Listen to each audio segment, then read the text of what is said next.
Hey, today I'm going to show you how to make these chicken and potato donuts. It's super simple. Let's get started.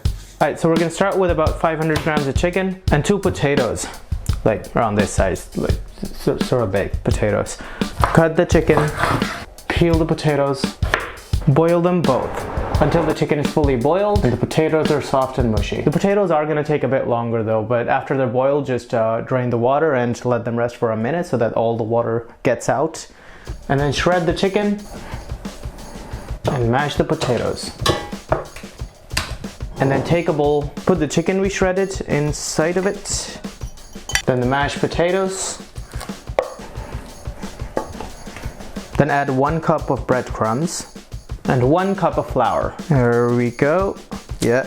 Then add 1 tablespoon of chili powder, then 1.5 tablespoon of salt, but you can really adjust it to your taste.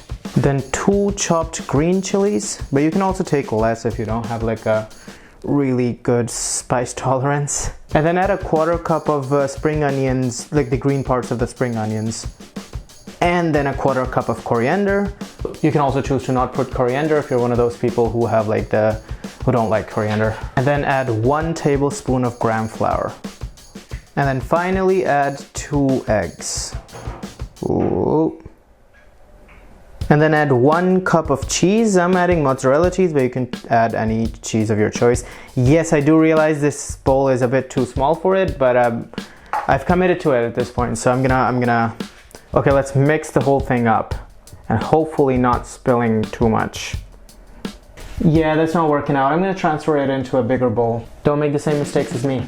Yeah, that's more comfortable. Now I'm gonna keep mixing it with the fork.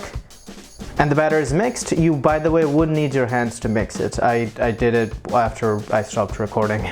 Now we gotta make the actual shape of the donuts. Start by oiling your hands up. Take a piece about yay big and sort of do this thing and then sort of, turn it into a round-ish shape and then put a hole in it. Make the hole a bit bigger, just basically, yeah, craft the shape yourself. You can choose the size of the donut yourself as well, but I prefer, this big basically. And there we go, look at them, they look so pretty. Let's fry them. Okay, you can also deep fry these, but I'm doing a bit of a shallow fry thing here. Whoa. And then take them out. But there we go, look at them, they look beautiful. If you enjoyed the video and liked the recipe, subscribe to our channel for more interesting videos and click the like button and also watch this video if you're interested.